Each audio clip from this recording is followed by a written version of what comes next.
le thème de ce soir, 17 novembre, le peuple contre les élites, avec Priscilla Ludowski, Alexis Corbière, Aurélien Taché et Sébastien Chenu.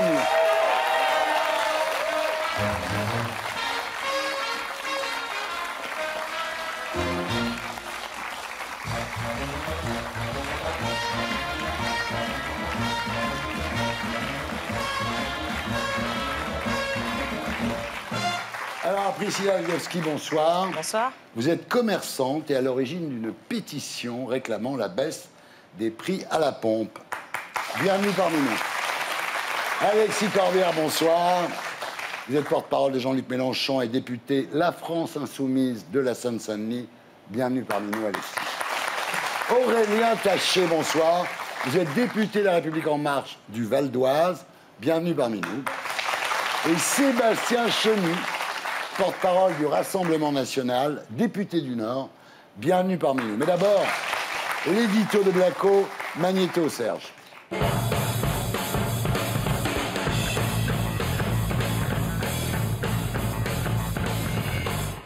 Françaises, Français, mes chers compatriotes. Depuis son élection, Macron est accusé par la gauche d'être le président des riches. Non, ce n'est pas vrai. Il est le président des très riches. Tandis que la droite lui reproche d'être le président des villes. C'est la mesure de l'échec des élites. Pour tenter de corriger son image avant les européennes, il s'est donc rendu cette semaine dans l'Est et le Nord de la France. Le problème, c'est que son plan com est sérieusement contrarié par le mouvement des Gilets jaunes, qui appelle à bloquer le pays le samedi 17 novembre. Forcément, regardez le carburant, c'est une... Alors, je vais venir au carburant, mais le carburant, c'est pas Bibi. Oui, mais bon, il y a des taxes, il y a quand même des taxes de l'État. Non, mais c'est vrai, et je les assume. À 60%. En augmentant les taxes écologiques sur l'essence, Macron honore son titre de champion de la Terre attribué par l'ONU. Make our planet great again. Mais il confirme aussi sa réputation de président des riches et des villes. Je trouve qu'à l'heure actuelle, le français est constamment taxé. On est pris à la gorge. En effet, la hausse de l'essence pénalise avant tout les Français qui gagnent le moins d'argent et ceux qui habitent en dehors des grosses agglomérations. On nous saigne à vivre, on nous fait pas de cadeaux. Jusqu'à présent, ces Français avaient du mal à se faire entendre, mais les réseaux sociaux ont changé la donne. Le coup de gueule de Jacqueline Moreau a été vu plus de 6 millions de fois. Vous nous avez tous fait acheter des véhicules diesel parce que, soi-disant, c'était moins polluant à une époque. C'était pas vous, mais on s'en fout, c'est vous notre interlocuteur aujourd'hui. La pétition lancée par Priscilla Ludowski frôle le million de signatures. Et puis surtout, l'appel au blocage national lancé par 2 routiers de Seine-et-Marne. Il y aura un avant 17 et un après 17. Est soutenu par plus de 200 000 personnes. Ils sont gentils, ils sont gentils de nous coller des taxes comme ça sans arrêt. Mais le jour où on va descendre, Pour l'opposition, c'est l'occasion idéale d'affaiblir Macron avant les européennes. Marine Le Pen et Nicolas Dupont-Aignan ont donc relayé l'appel au blocage pour tenter d'en faire un mouvement anti-Macron. Comme le gouvernement ment aux Français, c'est ça le pire, c'est qu'il ment aux Français. En faisant croire que c'est pour l'écologie, en faisant croire que c'est nécessaire, alors que c'est simplement pour faire les poches des Français, eh bien je dis que si nos concitoyens ne réagissent pas, eh bien ce sera sans fin. De son côté, même si la sortie du diesel faisait partie de son programme, Mélenchon soutient malgré tout la révolte. Ils se mettent en colère. Ont-ils raison ou non d'être en colère? Oui, ils ont raison. Mais après, il y a un problème. Voilà qui est venu se mettre là au milieu des fachos. Mélenchon et Le Pen ne gouverneront jamais ensemble, comme le mouvement 5 étoiles et la Ligue en Italie. N'empêche, aux européennes, leurs voix s'additionneront pour transformer le scrutin en référendum anti-Macron. D'ailleurs, dès samedi prochain, leurs sympathisants qui se joindront au blocage porteront tous un gilet de la même couleur, le jaune. Voilà, c'était l'édito de Blacko, mise en image de Julien Grappe. Alors, Priscilla Ludowski, vous avez 33 ans. Vous vivez à Savigny-le-Temple. C'est ça. Vous avez une boutique de cosmétiques bio. Vous êtes à l'origine de cette pétition qui réclame la baisse du prix des carburants. Voilà. Ça va, la baisse? La baisse. En fait, vous avez arrêté les transports en commun il y a 1 an, parce qu'il y avait trop de grèves, il y avait trop de retard. Vous avez décidé de choisir la voiture, et maintenant, voilà pas que la voiture est impossible financièrement. C'est ça le problème, en fait. C'est ça, au bout d'un certain temps, lorsqu'on prend son véhicule pour faire de longues distances, puisque de Seine-et-Marne à Paris, ça fait un certain temps, en heure de pointe, ça met encore plus de temps. Donc forcément, lorsque la facture augmente, on s'en rend compte tout de suite. Voilà. Et c'est de là que ça a démarré, et c'est là que j'ai fait quelques recherches, et puis j'ai vu que quand même, c'était pas très cohérent tout ça. Aurélien Taché, bonsoir. Vous, c'est sans moi le 17, j'imagine? C'est sans moi le 17. Pour vous, tout ça, c'est la faute du prix du baril, hein? Il y a effectivement 16 centimes sur les 20 centimes qui sont le prix du baril, ça c'est incontestable. Donc, et on peut après toujours dire qu'effectivement, à la fin, c'est les Français qui payent. Je suis d'accord, mais enfin, c'est pas le gouvernement qui décide de l'augmentation du prix du pétrole. Et puis, il y a une partie de taxes qu'on assume en partie, notamment quand il s'agit d'aligner le diesel sur l'essence. Le diesel, c'est 50 000 personnes qui meurent chaque année à cause des particules. C'est un truc qui pollue depuis 30 ans, on le sait. Alors oui, c'est vrai que ceux qui ont acheté il y a 30 ans sur les conseils des gouvernements de l'époque, aujourd'hui, c'est compliqué, donc il faut les aider. C'est pour ça qu'on met en place des choses. On donne 2 000 € aux Français pour s'acheter une autre voiture. J'entendais la dame qui disait tout à l'heure, mais moi, j'ai pas l'argent. Et donc, il faut donner de l'argent aux Français qui n'ont pas les moyens pour changer de voiture. Mais en même temps, il faut sortir du diesel, parce que le diesel, ça tue. Et qu'à un moment, soit on assume quand on est aux responsabilités de prendre des décisions qu'il faut prendre, soit on ne demande pas à accéder aux responsabilités. Alors, ce qu'il faut dire quand même, effectivement, c'est que l'essence est chère en France. Enfin, elle est chère dans tous les pays d'Europe, hein. Vous savez que les Italiens viennent faire le plein en France, parce que c'est encore plus cher en Italie. Donc vous pensez que l'essence chère, ça peut sauver la planète, en fait? Je pense qu'il faut absolument qu'on trouve un moyen de sortir du tout pétrole. Je sais qu'actuellement, c'est dur pour un certain nombre de Français qui prennent leur voiture. Il faut aussi qu'on trouve des solutions pour ça, mais on ne peut pas être dans la démagogie.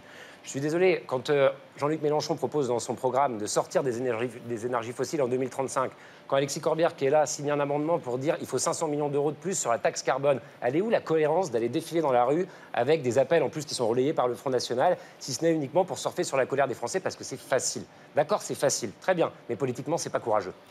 Alors, le gouvernement donc étudie des aides. Alors, par exemple, ceux qui font 30 km par jour, ils auront une aide à condition qu'ils gagnent la moitié du SMIC, etc. Il n'y a pas que ça. On va aussi augmenter un chèque énergie pour ceux qui ont, pour les Français qui ont le moins d'argent. Le chèque énergie va passer de 150 € à 200 €. Il y aura des ristournes fiscales, des primes à la conversion. Excusez-moi de vous le dire quand même, c'est un peu usine à gaz, quoi. C'est-à-dire, d'un côté, on augmente l'essence, et de l'autre côté, on refile du pognon aux gens. Enfin, c'est compliqué. Honnêtement, c'est... L'usine à gaz qui a augmenté aussi. On augmente l'essence parce qu'il faut sortir du tout pétrole et on aide ceux qui ne peuvent pas assumer cette transition sans avoir une aide de l'État, et c'est normal qu'on le fasse. D'accord. Alors, Alexis Corbière, pendant la campagne de 2017, Jean-Luc Mélenchon était pour la sortie du diesel, hein. Il l'est toujours. Ah bon? Parce que j'ai l'impression qu'il est un peu écolo quand ça l'arrange, non? Pas du tout. C'est vous qui devriez mieux écouter ce qu'on dit. Il faut sortir du diesel, c'est pas le sujet. Même les gens qui utilisent le diesel sont pour sortir du diesel. La question, c'est comment on fait.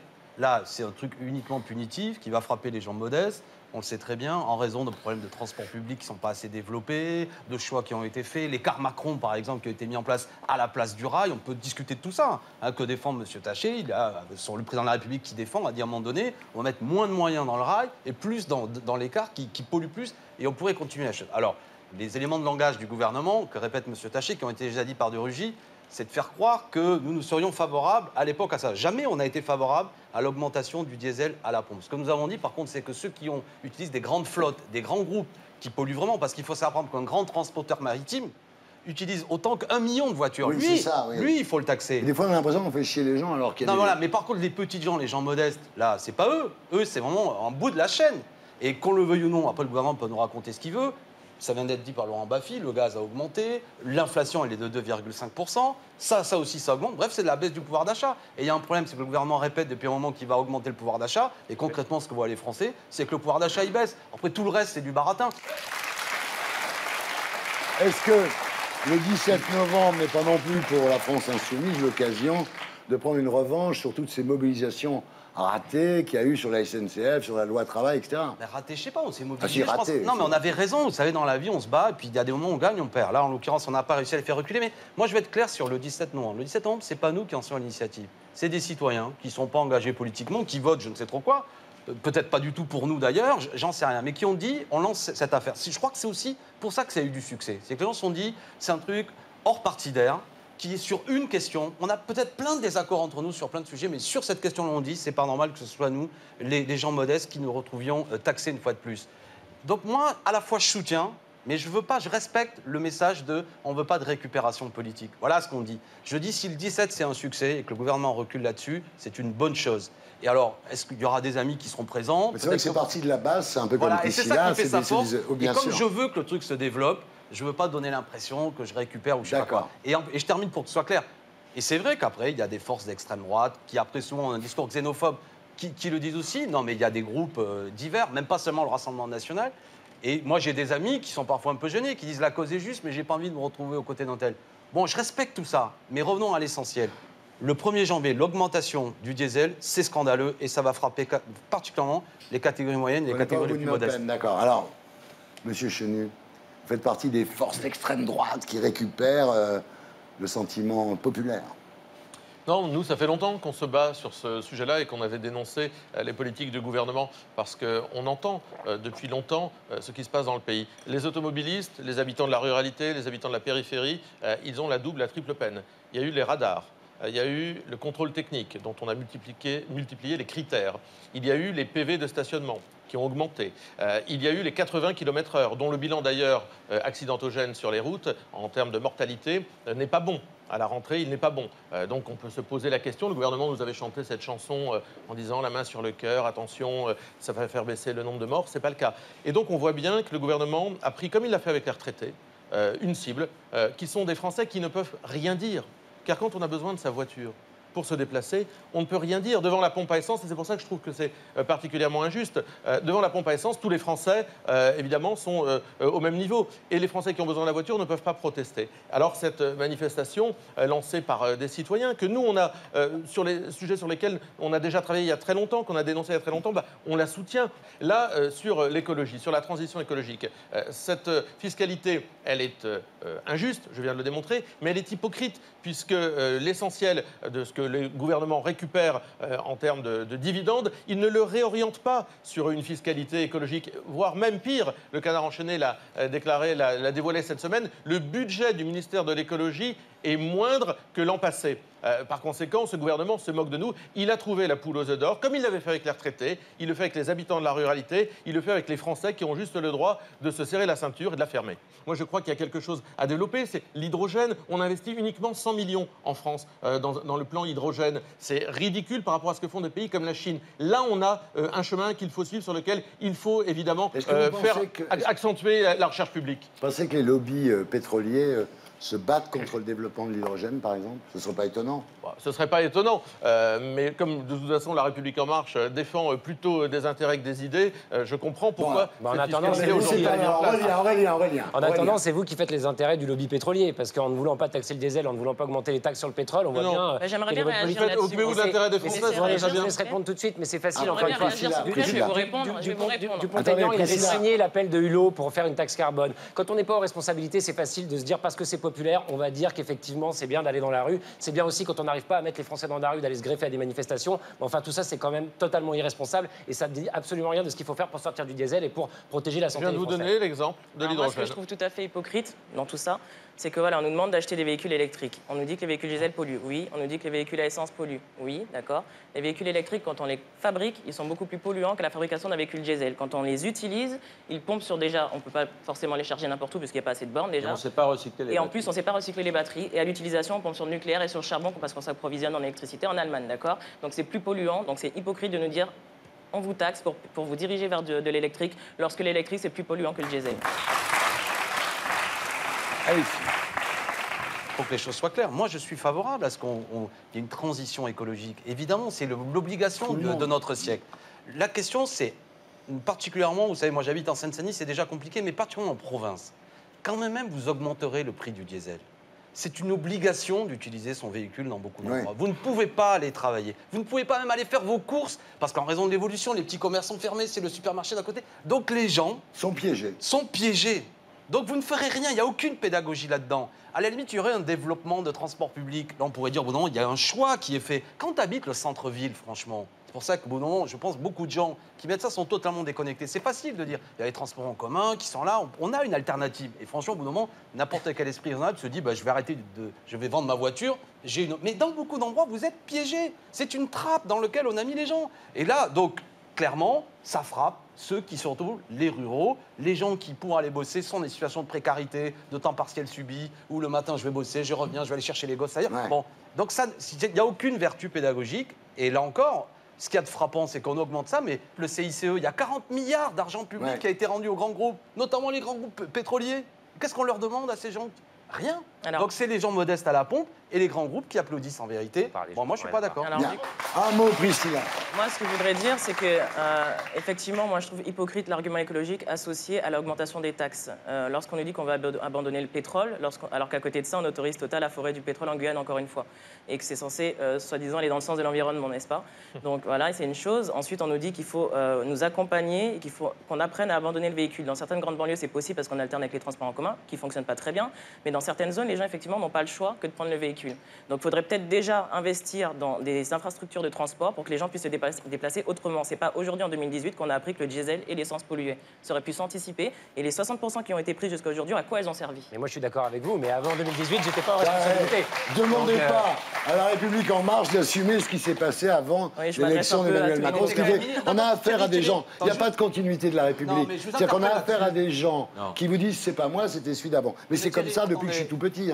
Thierry, pardon. Moi, je veux bien cet argument, mais quand même, Emmanuel Macron, il était ministre du gouvernement précédent. Oui. Il y en avait quand même. Non, mais moi, je veux bien que. Mais vous étiez quand même en responsabilité. Vous étiez dans les cabinets ministériels. Enfin, je veux dire, ils ne sont pas sortis de Je là. ne crois pas qu'Emmanuel Macron, il était en charge de la transition écologique dans le gouvernement précédent. Ne lui faites pas. Je sais que vous lui reprochez beaucoup de choses, mais enfin, lui faites pas porter des choses qu'il ne peut pas assumer. Donc, il n'était pas d'accord avec le gouvernement là, les précédent. Il était dans le gouvernement avec lequel il n'était pas d'accord. On les prend. L'investissement dans les transports, on les fait. Il y a des milliards d'euros qui sont mis. Mais bien sûr, la réforme de la SNCF, vous le savez, vous avez dit quelque chose tout à l'heure qui est complètement faux. Il n'y a jamais eu autant d'investissements dans le ferroviaire que depuis ce gouvernement. Il y a une loi transport qui arrive, qui va augmenter encore ces investissements dans les transports du quotidien. Moi, je suis député de Cergy, oui, on va mettre de l'argent dans le RER, on va mettre de l'argent dans les transports. Par contre, à côté de ça, il faut aussi avoir le courage de prendre des décisions impopulaires. C'est un peu facile, encore une fois, parce qu'on est dans l'opposition, de dire que les décisions impopulaires, vous ne les auriez pas prises. On sait très bien qu'il faut en sortir du pétrole et que le diesel, il faut le taxer. Et dans ce cas-là, partageons la facture puisque le taxe sur le kérosène n'est pas appliqué. Je suis d'accord avec ça. Et donc, pardon, juste, pas faire autrement. à propos de décisions impopulaires, moi je pense qu'il ne faut pas taxer le diesel, je pense qu'il faut supprimer le diesel, quitte à se répartir après les coûts pour les personnes les plus... Juste, c'est quand même le débat de toutes les hypocrisies aussi, parce que j'entends de l'autre côté les grandes surfaces, les grands groupes qui nous disent « Ah bon, on va mettre l'essence à prix coûtant ». Mais enfin, que les Français ne soient pas dupes. Ils le font parce qu'ils ont bénéficié pendant des années des politiques que vous avez installées. Emmanuel Macron, il était ministre des Finances. Le CICE, qui a coûté, Corbière vient de le dire, des milliards d'euros aux Français. Pourquoi aujourd'hui ces grands groupes commerciaux permettent de dire on met l'essence au prix coûtant? C'est parce qu'ils le font avec l'argent des Français. Donc c'est vraiment ce débat de toutes les hypocrisies auxquelles on assiste en ce moment. Non, non, pas du tout. On ne comprend pas du tout. Et les Français, au bout du compte, des deux côtés, ils sont victimes. Ils sont victimes des deux côtés. Ils sont victimes au moment où ils montent dans leur voiture et ils sont victimes avec leur feuille d'impôt. Yann, vous pensez quoi de ce débat? Il y a une sorte de schizophrénie à tous les niveaux. D'abord, effectivement, une schizophrénie entre le local et l'international. Je rejoins ce que dit monsieur. Ce n'est pas de la faute d'Emmanuel Macron si tout d'un coup le prix du brut augmente, s'il y a des nouveaux arrivants, gros consommateurs sur le marché international, comme l'Inde ou la Chine par exemple, et qu'il y a une raréfaction du pétrole de la part des pays de l'OPEP et aussi des autres pays, dont la Russie. Ça, c'est une première donnée, et Emmanuel Macron ne peut pas en être responsable. Une autre dichotomie, une autre schizophrénie, c'est celle qui consiste à dire qu'il faut sortir de la pollution et de l'intoxication perpétuelle et quand même garder les avantages du diesel. Et on en est là aussi, on est écartelé. Et effectivement, les phases de transition, c'est toujours pour après. On n'a jamais envie de déménager. On aime bien être dans un appartement et dans un autre, mais la phase des camions, des déménagements et des gens chez vous qui salopent votre tapis n'est pas la phase la plus agréable. C'est pas simplement vivre sans les énergies fossiles. Peut-être que la civilisation de la voiture est obsolète. Jean-Yann a écrit en 1977 un livre que je trouve très important. Il s'appelait L'Apocalypse, c'est pour demain. Il racontait un monde dans lequel les gens ne pouvaient plus s'arrêter de conduire parce qu'ils ne trouvaient plus de place pour se garer. Donc le cercle était totalement vicieux. Il fallait s'approvisionner sans cesse pour ne pas trouver de place. Et je crois que la société de la voiture crée une société d'embouteillage au sens philosophique du terme, c'est-à-dire que ça crée de l'individualité de masse. On est là chacun à faire du tape-cul avec le voisin de devant ou celui de derrière, sans jamais s'adresser la parole, sans jamais communiquer. Non, c'est pas vrai, il y a des gestes amicaux. On est enfermé dans un habitacle et peut-être que la civilisation de la voiture était celle du XXe siècle et que le XXIe siècle sera peut-être un lieu, un espace dans lequel les gens devront vivre en collectivité, se déplacer ensemble. Pour une fois, je me range du côté de la République En Marche. Une fois n'est pas coutume dans la vie. Et puis les marcheurs, par rapport à la voiture, ça ne peut faire que du bien.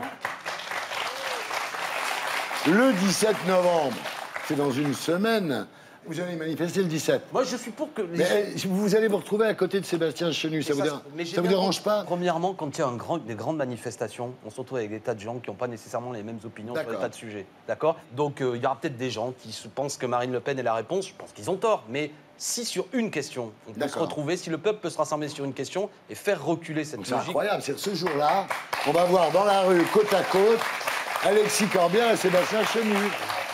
En ce qui me concerne, ce ne sera pas la première fois de ma vie que je manifesterai avec des gens avec qui j'ai des divergences. J'ai manifesté contre les plans de réforme de retraite d'Emmanuel Macron avec des gens qui avaient des opinions différentes. J'ai manifesté pour le mariage pour tous avec des gens qui avaient probablement... Pour le mariage Oui, pour bien tous. sûr, qui avaient des opinions différentes des miennes. Et je l'ai fait parce qu'à chaque fois, j'ai pensé que c'était l'intérêt général. Et nous sommes là où nous pensons que c'est l'intérêt des Français. Priscilla? Là, le mouvement rassemble les personnes, mais aussi les métiers. Ça rassemble un bon nombre de personnes qui en a ras-le-bol dans son métier ou dans sa vie quotidienne. Voilà. Et c'est une décision qui a été prise de manifester parce que c'est le seul moyen de se faire entendre, c'est le moyen de faire augmenter le volume lorsqu'on a quelque chose à dire. On ne peut pas envoyer un texte au ministère, hein, vous confirmez. Voilà, donc voilà, on descend dans la rue pour dire stop.